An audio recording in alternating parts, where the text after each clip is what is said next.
Hello, everybody. Welcome to Reading Simplified. I'm Marnie Ginsberg, and I'm so excited you're here. Way! We've already got Ginger and Maria here. Way to go. So today we're talking about the three-step lesson plan for brand new beginners. Do you guys have a little bit of a trouble making those lesson plans? Do you have time to make them? Who has the time, right? So I'm going to be doing this series for the next few weeks about the typical very easy three-part lesson plan that I recommend, that I use all the time with kids of all ages. And each week we're going to cover a different type of reader. So I'm so glad you're here, those who are popping in. What I'd like to know is, do you want lesson plans? So just type yes if getting some lesson plans would be good for you. Because there's a link above for a series of three lesson plans, three-part lesson plans that you can get for a whole week, and that's it. It is a super streamlined approach for those kids who are beginning. So these are the kids who might not know many letter sounds. They may have poor phonemic awareness, and they are probably not very able to decode. That's why you're calling them a brand new beginner. So this three-part lesson plan is what I want to show you today. So let me know, do you want some free lesson plans? Type yes. Hey, Lisa, I'm glad to see you. Okay, yes. Lisa is a first grade teacher, and I know first grade teachers have 1,000 things to do, so she's interested in some free lesson plans. So let's dive into that. First, I want you to know that there's that link above, and let me show you what it would look like if you were to get it. Let's see if I can find it. Yep, here we go. So this is the three-part lesson plan that I recommend for those brand new beginners, okay? So we're talking about build it, read it, and then reading a new text, and then rereading that. So you've got 2 word work activities, and you've got 1 reading and rereading element. Okay, so let's talk about why those are so powerful and what you can do with them. And first I'm going to switch off this, get rid of that, and let's dive in. Let me know if you have any questions about Build It. Okay, so say you have a beginner and they don't know the letter sounds, they don't know how to decode, or they don't know phonemic awareness. Build It is an activity that will do all of that. So some of you have seen me teach this before. I just want to show you how this whole three-part lesson would fit together. Build it, read it, and sort it. So let me know if you guys want some free lesson plans by typing yes. So in the first day's lesson on Monday, we've got a couple of words here to do for build it. So that's what I'm going to be showing you the sample of. So the first word that you would build would be sat. You'd tell your student, I'd like for you to build a word. We're going to build the word together. Sat, like I sat in the chair, okay? What do you hear at the beginning when I say sat? What sound comes out of my mouth right here when I say sat? So at this stage of the game, notice I'm really emphasizing sounds, right? Because that is the entree to becoming a good reader. And that's probably what your brand new beginners might not be so good at. So I'm just going to check one little thing here. So this Build It with an emphasis on phonemic segmentation and saying the sounds is really key for that brand new beginner. Okay, so first you get them to identify the sound. Okay, the student says S. Then you say, hey, which one of these is S? And then you ask them to pull it down and say the sound. What if they go here? And because you're saying, well, my kids don't know anything, right? They don't know the letter sounds. And you'd say, that's fine. Actually, you'd say, oh, that's T. Which one is S? Or this one is S. So in the context of a 3-part multiple choice question, many times they'll get right. They'll be able to do better than you might expect. But if they're not, that's fine. You can teach them right here and that now, and across the course of the lesson in the context of reading, this will make more sense to them. Okay, so you have sat, and you said it was S. This is S. So pull down the S and say it as you do. S. Okay? What do you hear? Remember, we're always emphasizing hearing first. What do you hear next in the word sat? sat. And so you emphasize the "at" until they can come up with "at" and say "at." Oh, which one of these is "at"? Again, now it's a 50-50 multiple choice question. They can probably get it. If they don't, you say, oh, no, that's "t." This is "at." Can you pull down the "at" and say "at"? And they say "at." All right, you're on your way to building the word "sat." You have "sat," and we need to make "sat." What did you hear right here? At the end of "sat." And this is the easiest one to hear. So they'll get "t," and then, lo and behold, which one is "t"? Okay, really good jobs. T. Now, they're not done. Thank you, Lisa. They're not done. They need to check the sounds afterwards. And so you built the word "sat." Now tell me the sounds. Okay, everybody say it with me. "Sat." And the word is "sat." I sat in my chair. Oh, I need to sit down. I'm tired. I sat down. Okay, so what happened in that simple little activity? We did left to right tracking. We did the concept of the alphabetic principle, that our written language is a code for sounds, that the "s" in "sat" is represented with this symbol. That's the alphabetic principle right here. You are doing the beginning of decoding with this activity.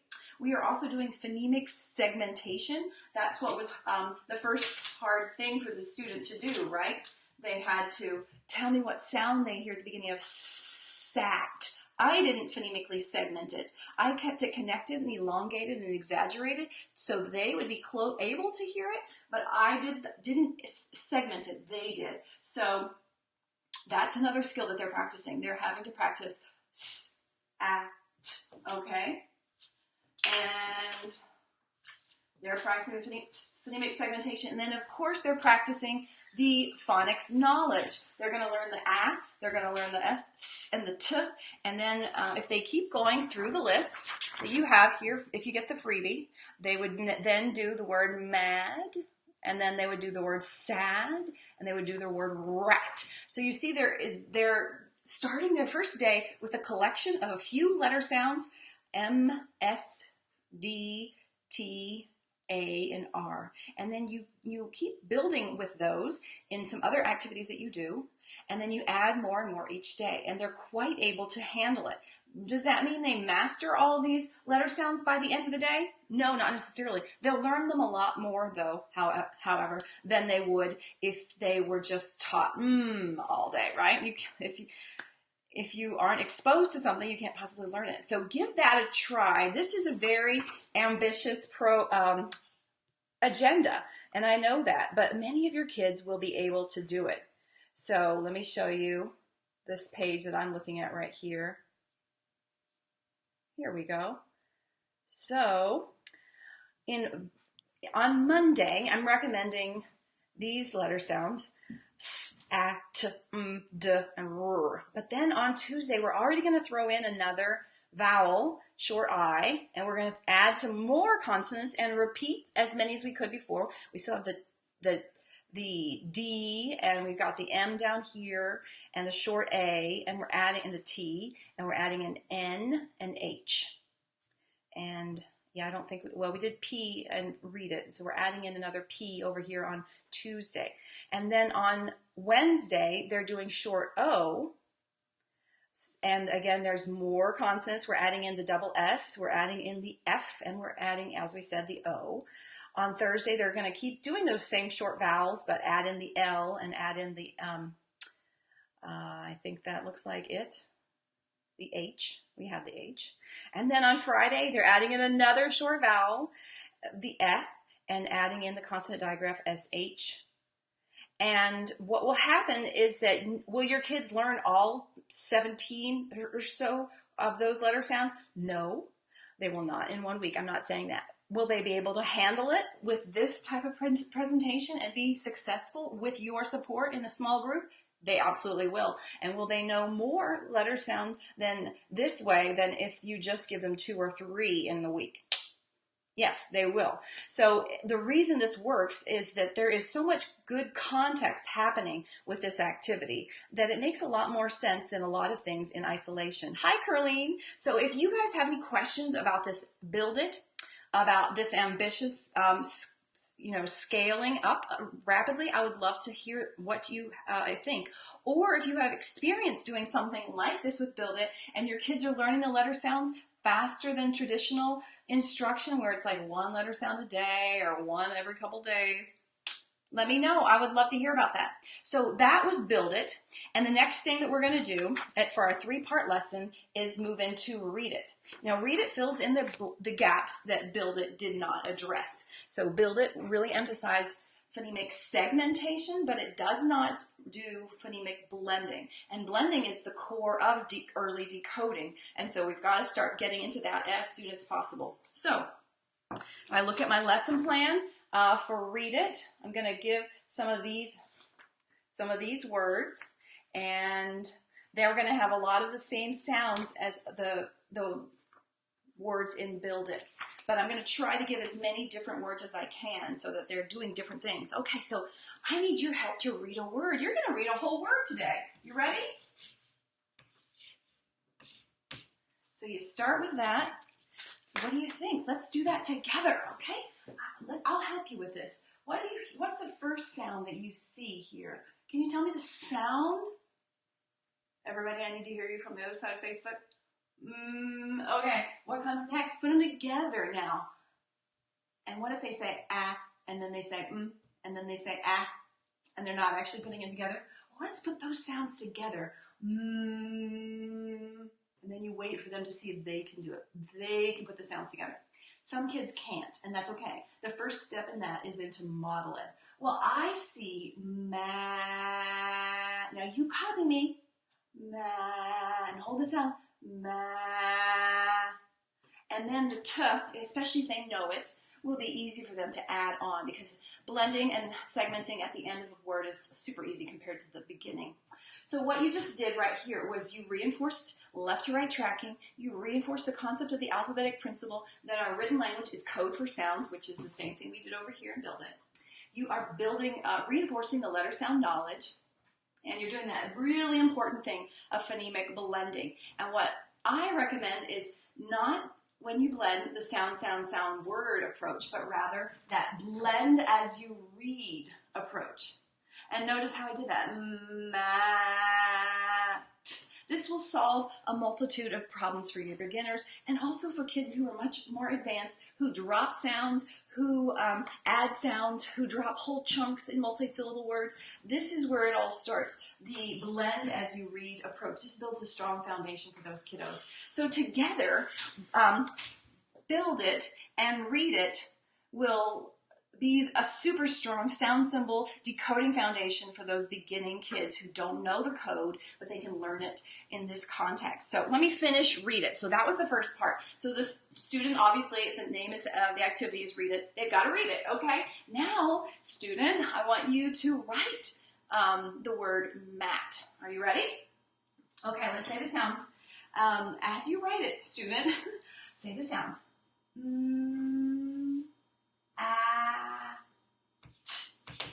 Very good. You wrote the word mat. Okay, let's play the erase game. So the teacher and the student, they take turns erasing the words as they say the sounds. Again, another reinforcement of phonemic segmentation. Okay, ready? All right, we got rid of the word mat. So look at all that you've done. You build the word sat and mad and sad and rat, and you read the word mat. I think you can read another word, right? Do you? And so then the student would move on in the lesson plan and read sad. And remember, if they come to the word sad and they don't know the first sound or they don't know the short vowel, that's fine. You just tap it and say, oh, this is s. Keep going. What are these two sounds together? And so you teach them the letter sounds, in other words, in the context of real words, in the context of phonemic awareness, in the context of decoding and encoding or spelling. And in that context, stuff sticks a lot more quickly than traditional instruction, where you might just spend a whole kindergarten day on salamander, snake, and the kid doesn't really understand the back end of the word snake or salamander, do they? But this makes how the sounds and symbols line up a lot more explicit. Okay, so are there any questions about that's the word work element? I'd love to know what you think. If you have your experience doing this and you want to share, either it's challenging or if it's working, people would love to know. Or if you have questions, let me know. Okay, so what is our last step in our 3-part lesson? Well, then you need to read new texts and you need to reread text. So the first step is super important. You want to be there as a teacher with your small group, usually, supporting the students to decode, just like they did right here with the word mat. Okay? So say this is the sentence. I didn't plan that out right. It's kind of scrunched. Okay, so let's say that we're reading this and the student has never seen any of these sounds and you're saying to me that she can't do that or they can't do that. Well, then did they just do this word right here and maybe even read it? Maybe they can. So I'm going to help you read this sentence. Let's do it together. The first one is I. That's all by itself. I. Now I want you to help me read this word. So let's put those first 2 sounds together. And then if they don't know it and they start here with then you say, oh no, this is s. And what's this? And if they don't know it, you tell them ah. Okay, so you've given them 2 cues. You may feel like, oh, this isn't working. But that's okay. If they practice their blending, sat.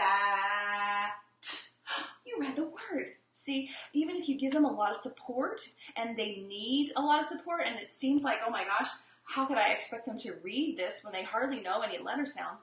They will slowly rise to the occasion. Kids, all learners like to be challenged as long as they have enough support to be successful. And so in the context of you as a teacher in a small group, giving kids turns and they're reading, they can be successful. So this word on, they haven't been exposed to that, so I might just read that. Okay, so you already read, I sat. Let's keep going. On the, now I need your help with this. What is it? I sat on the, put them together. Did you get it? What's that word? Mat. You read this sentence. I, and then you ask them, sat on the mat. Wow, you read your first sentence. It's a great kindergarten day, isn't it?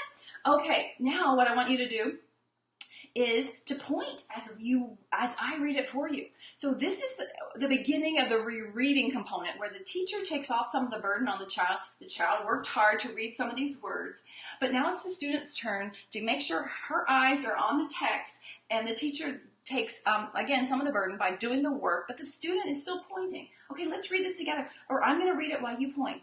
I sat on the mat. Now you try it and point to the words as you do it. I sat on the mat. So it's rereading. What is happening here? We're building confidence. We're building fluency. We're building high frequency word knowledge potentially. And the decoding how our alphabetic principle works, that's all going to start to kick in for those kiddos. Okay, so that is the 3-part lesson, and I recommend that you try the week of lesson plans if you have kids who could benefit from this. There you go. It's just that simple. Those 3 components will make for a very thorough lesson. Those kids will learn a lot of letter sounds, a lot of decoding skills, and some high frequency words all there in 1 week, and they'll feel confident. So I have down here at the bottom, Zach the Rat. That would be potentially a good story for them to begin with. Will it be too hard for them? Yes, but that's okay. You buddy read. Remember doing like what I did. I read some words I didn't think that they should be expected to know yet.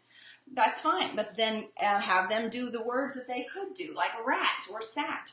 So Zach the Rat is probably one of the most famous little short stories in starfall.com. It's free, and I highly recommend that you check it out if you haven't checked that out already. Lisa says her students love to read the text to other students. Oh, that's awesome. Absolutely. That rereading component after the teacher does some modeling and the kids' eyes have been on that text once or twice, then the students can go and show off their hard work to their peers. And if they're engaged with that socially, all the better, because then they're going to read it even more. That's a great testimony there, Lisa. Thank you. So say on Monday you read Zach the Rabbit. It's probably pretty hard. You probably can't reread the whole thing with your kids if they're just starting and they really don't know any letter sounds. So maybe you reread with them just 2 pages or 3 pages. So you probably want to read the book again tomorrow and on Tuesday, and then finish the rereading practice. So the goal in general with Reading Simplify and with our approach is to take a new guided reading text each day, support the students to decode it at a high level of challenge, but then model the rereading for them so they get extra practice, a second swipe through the text at least, and then send them off to practice it on their own or with audio support or on the computer of some way, or with a teaching assistant or a volunteer or a more advanced student. And then come back the next day having mastered that text so they can read it to you. They can feel proud. They can memorize a lot more high frequency words, but it's not coming from the base that they're worrying about the visual cues of the word, but they're really understanding the sound symbol connections in words. And so that's a great foundation for building their high frequency word knowledge. So then if they come back every day knowing a new text, they're going to have those sight words just start to stick to them like glue. And that's the best way to accelerate their reading acquisition, is to get them to reread connected text multiple times until it becomes so easy that these words they'll see elsewhere and they'll be memorized. But with our current plan, with the kids who don't know any letter sounds, doing a whole text, even if it's only 6 sentences, may be very daunting. So that's why I broke it up into 2 days. So after a week or 2 of this, aim to move them to do a new text every day that they master before the end of the day or before they come back tomorrow. So then across the course of the week, they will have potentially 5 different short texts that they have mastered that's in their reading box. It's something that they can point to, that they can be proud of, and it's going to build up a huge sight word repertoire for them really rapidly. So that's why this lesson plan accomplishes so much. There is a lot going on, even though it's just 3 parts.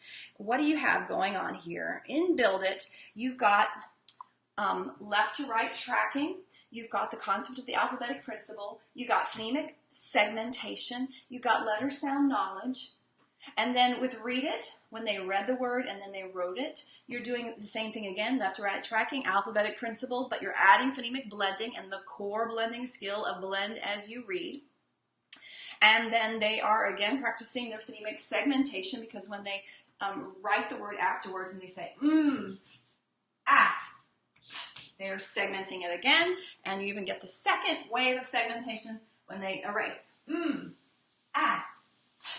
I forgot to say that I often do Read It on a dry erase board, because kids love this and it's fun, and that's how you can easily erase. So that's what's going on here with the word work. And then those carry into the reading of the new text and the rereading, especially that blend as you read strategy. The very same strategy you're asking them to use in Read It, you want to carry over into the reading of new text. That blend as you read strategy will save you so much time, particularly for anyone who is struggling to pick up reading, or is learning English as a second language, or is just super brand new. Okay, so Cheryl mentions that she has some low first grade friends this year. I think this will help some.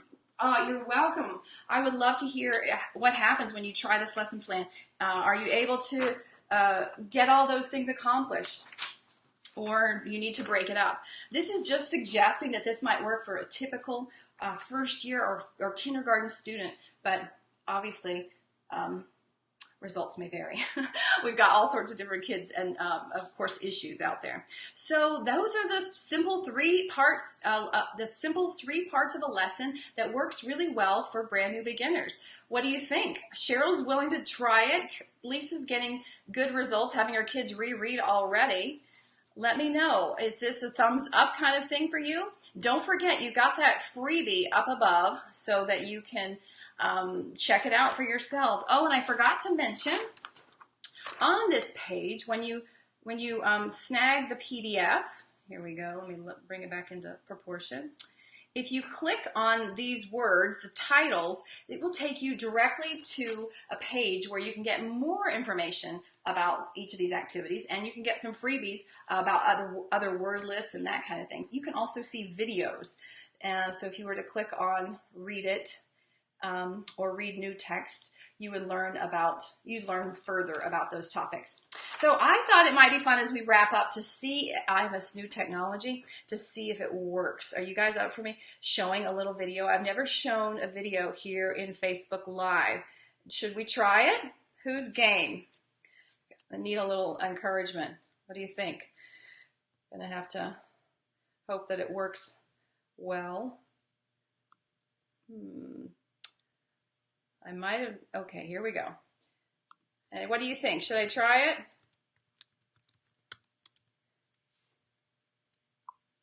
Awesome, Cheryl. Okay, we got somebody who wants it. Okay, let's see. Here we go. This is an example of a 4-year-old learning how the code works, and she's building the word sad. Okay, thanks, Michelle. She's building the word sad. Notice how she's getting her phonemic awareness through this activity, and how doing the letter sounds is kind of slow, but she already knows them. Thank you, Cheryl. Okay, here we go. Let's see what happens with this little girl in Build It with the word sad. Your friend build a word today? Okay, let's build the word sad. I will be sad to see Ellie go. What's the first sound that you hear when I say s? Oh, that's good. Which one is? And say s as you pull it down. Yes, sad. What's that sound? D. There is a d, but what do you hear right here before we get to the d? Look and watch. Sad. Oh, okay. Which one is at? Bingo. Okay, and the last sound is sad. I couldn't hear that. Oh, beautiful. Can you pull it down and say d? Oh, tell me each sound by itself. And the word is? Oh, so nice. Are you sad? High five. I know. I can tell you're not sad. Great. I'm so glad you could hear it, Carolyn. Thanks for letting me know. So that's just an example of how much you can accomplish with Build It. She needed to be, coached through hearing each sound, and she was building the word sad. And she seemed to be pretty good with the letter sounds, but again, there's only 3 there. It's multiple choice, and I typically color the vowel differently, so she knows vowels kind of go in the middle, or there's a lot of support there, so they can be successful and feel confident. So let me know if you've done Build It. And if you haven't, let me know how it goes. I'll be keeping track of the comments in this Facebook Live post for several days. So let me hear from you. Even if you're not here live, put something in the comments to share with me and with other teachers about your experience with this Build It. And I'm all gung-ho about this, but if there's something that you're encountering that's not working, or you haven't seen it work, I would still love to know about that. Maybe I can help you through it, or it's still good for me to keep the dialogue open so that I'm serving you ideally. So let me know about that. And then finally, if you think this is helpful, I'd love for you to share it out to your friends, or tag a friend. Either way, if you think that 5 days of lesson plans is helpful for you, it's probably helpful for a friend too. So be sure to tag them. I'm coming here with you as part of, let's put it up again here, Reading Simplified. Oops, not that one. Let's see if I can find my little logo. Here we go. Here's where, I'm here. I'm going to be here every Tuesday night, 8 p.m. Eastern, sharing different tips and tricks about how to make reading more simple. Our mission is to streamline classroom reading achievement and help students streamline classroom instruction and help students accelerate their reading achievement. And so this series will continue on next Tuesday, and we'll work on a 3-part lesson plan for students who are slightly higher. So they're not baby beginners, they know some of the code, and build it might be too easy for them, but what would be the next thing that we're gonna do? And keep your eye out for another set of lesson plans, okay? Be sure to share and tag a friend and ask me any questions or keep the conversation going, because I'd love to know how this 3-part lesson works for you and what you think. Thanks for being here.